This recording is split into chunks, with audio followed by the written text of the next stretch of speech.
Now, perhaps you introduce yourself. Hi, my name is Brendan Gorman, and I'm here outside Dáil Éireann government buildings in relation to two issues. One being the fact that my son was vaccinated at 15 months old and damaged with a government vaccine. Right.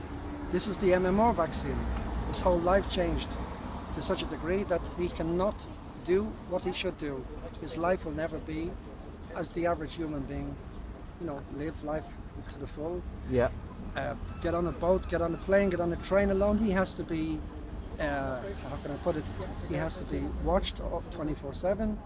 He's in care, not in full-time care, he's in day residential. He's a beautiful young boy, he's 23 years old.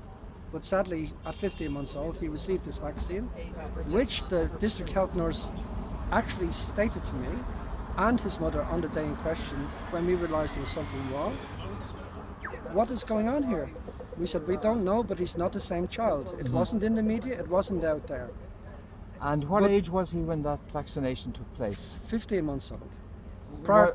How soon did he develop symptoms as a result of the vaccine? Well, here's the situation. We were not aware of anything in the media, so therefore we could not correlate to what was happening. But we knew there was something wrong. We just took it that he took a reaction to the vaccine, or he himself was not well. Yes. But when it became over days, turned into weeks, we realised, when I say weeks, a week or two, we realised that there's something radically wrong here. And at that time, the district health nurse, and Margaret Acton, from Kilmahudrick Health Centre in Clondalkin, close by to where I live, she stated he should never have received that vaccine. Now that's a government nurse, and those are words that come out of her mouth. Right. And when she said that, she was not Acton. Do you get the pun? Margaret Acton? I'm sorry. Okay. She was stating the facts. She realised that my son was damaged by a vaccine, but was not prepared to say why or how. She was aware that something was wrong, but she was not sure what to say after that. And immediately after that, I questioned her. I said, what exactly do you mean that the child was damaged by the vaccine? Oh, she says, oh, nothing. But how is he now? She wanted to pass it off. She realised she said it, not ad lib, but she said it without consulting. Yes, I know what you mean. The brain wasn't connected. But she was saying outwardly what she should have said inwardly. Yeah. And what's your son's name, and to what My degree is son's he name affected? is Ryan Gorman. Yes. You would classify him as moderately disabled. He hasn't the ability to write his own name. Right. He can't make breakfast. He can't do a great many things. He can't tie his shoelaces. I assist him with everything from a toothbrush to bathing him and playing with him and making life as best I can. And he's a beautiful young son. I love him to bits. I'm very proud. What age is he now? He's 23 years old. Okay. But lately he's looking for a girlfriend, and the reality of it is, he doesn't have one because, like any normal lad his age, he can't do the things he wants to do. Yes. His body's telling him one thing, but his mind is contradicting that because of the damage done as a result of the vaccine. And we're here outside of Dáil Éireann. Leinster House. Leinster House, yeah. Very good. What kind of response have you got from politicians and from those in the bureaucracy with whom you've dealt? Are they, do you feel, responding appropriately to your case? I think governments as a whole, in this instance, because it's tied up with pharmaceutical companies, there is what's known as liability involved. And it is a controversial, thorny issue. So not many people opt to go for a controversial, thorny issue. They'd rather avoid it. It's best left alone. Put it under the carpet, whatever. My son has been damaged by a vaccine. I know that for a fact. You ask most people, do they know somebody who has stories to tell in relation to government vaccines? And the reality will be that they will say, yes, I know X person or this person, my nephew, my cousin. The reality is also that there's more prevalence in today's society than there was 20 years ago or even 15 years ago. So there has to be something, Fintan, in what's happening. Some correlation to the vaccines and the amount of people with autism and who are proven to be classified as disabled. Yeah. The rate. To what extent is the government catering for your son's needs within the existing structures? Is it sufficient, and are you getting care from Eastern Health Board, for example? The Health Board will help you insofar as what's permissible in terms of the hours that are available with staffing and cutbacks, etc. I have to say that because of prolonged pressure by me, I've had additional home help to my son 2 nights a week. Yes. I was only getting 1 night a week, but now I get 2. When I say 2 nights, I mean a period of 2 to 3 hours extra from the school curriculum. Yes. It's not a school, it's a residential, not a respite center, it's a residential center. Yeah. So in effect, he gets 2 hours, 3 hours on top of what I normally get. Yeah.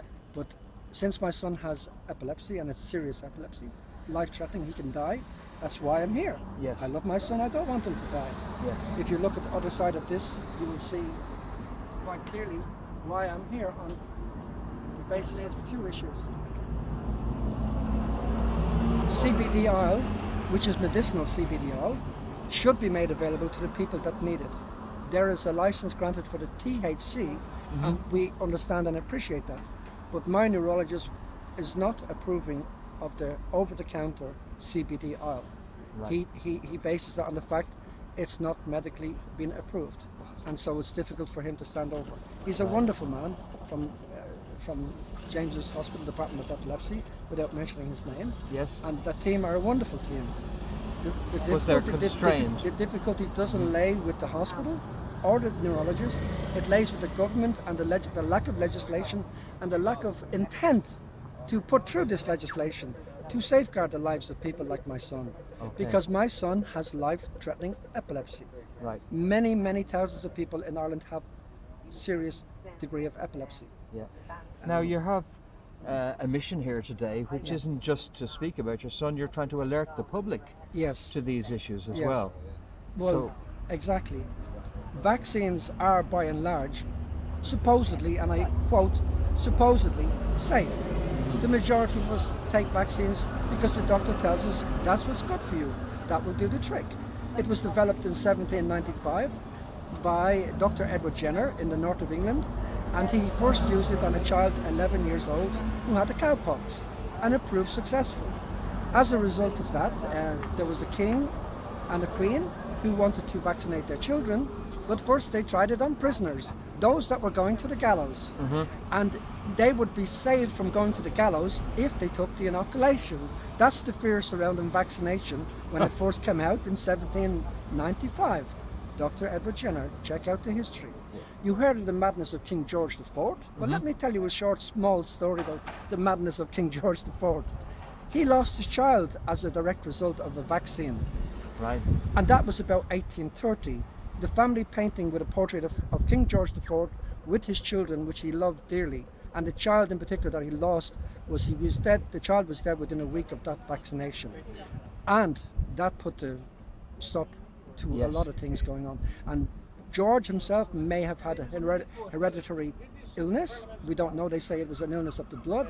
But I can assure you what happened to the child who he dearly, dearly loved with a passion. Yes. He was devastated as a direct result of the loss of his child.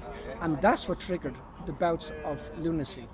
The Right. loss of his child Okay. over the vaccine. That's an amazing story, but it highlights something that you've said to me off camera, which is that we cannot sacrifice a small number of individuals for the supposed benefit that the vaccines bring. Yes.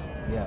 Well, vaccine, the very word vaccine, if you check your Latin, for those of us that went to school and have a knowledge or a small degree of the word in Latin, vacca is the Latin word for cow. Yes. So vaccination is to impregnate something to do with the cow.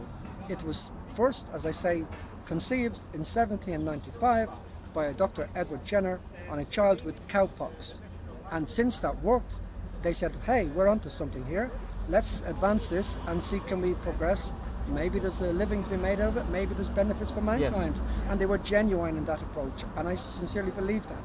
Because cowpox was epidemic and you could die Yes. at a young age, and people were losing their children, before they reached the age of 5 and 6. So there is a need to inoculate from the point of view of safety. But the safety must be 100%, not 99.5%. Yes. What happens to the 0.5 whose immune systems are weak for whatever reason, through their hereditary, their Yes. genes? Not one size fits all. If, for example, you have penicillin and you have a reaction to that, what then of the person? They can go into anaphylactic shock and die if they're not caught in time. Okay. If a person eats nuts, for example, and they go into anaphylactic shock, There was a case here almost 2 years ago in Dublin. I don't want to mention names because I know I'm on camera here, but most people in this country and in the city of Dublin will know about this. The person ate food in a restaurant locally served in Dublin, in the heart of Dublin. And the young girl, without mentioning names, I remember her name, but I won't for the sake of privacy, her family were devastated at her loss because there was a means to save her.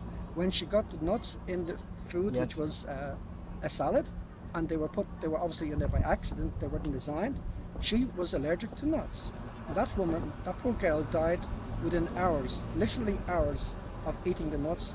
She went into anaphylactic shock. Yes. So on that level, if the government and the medical profession acknowledge that if you get penicillin, and this is the medical profession at large, they acknowledge that if you take the penicillin for a certain number of people, you will have a serious reaction and possibly die. All I want is this government is to acknowledge the small percentage of people that are devastated for life. This is worse than a life sentence. You can throw a criminal into prison for 5 and 10 years and hopefully that matter will be resolved both mentally and in their attitude. They will apply themselves in a better way. My child is in prison for life for having committed no crime. Yes. None. The only crime he committed was I brought him for a vaccination on foot of the fact that I was told it was in the child's best interests. But now he requires 24 hours care. His mother was in a position where she was so stressed with everything at 7 years of age. I was left looking after him. Yes. And thankfully now she takes care of him every second weekend and she still loves him. But at the time it brought about an enormous amount of stress both on me and herself and the child and our other children. The reality of it is my son is to strive for life. And I just want this government, the Irish government, the present government, 2018 in Dáil Éireann, to acknowledge that vaccinations by and large are safe. I'm not anti-vaccine. I'm simply saying that if your windscreen wipers are broken in the car, you don't throw away the car. Okay, Brendan, thank you very much for your determination and for speaking with us here today. Yes, and thank you, Fintan. Thank you.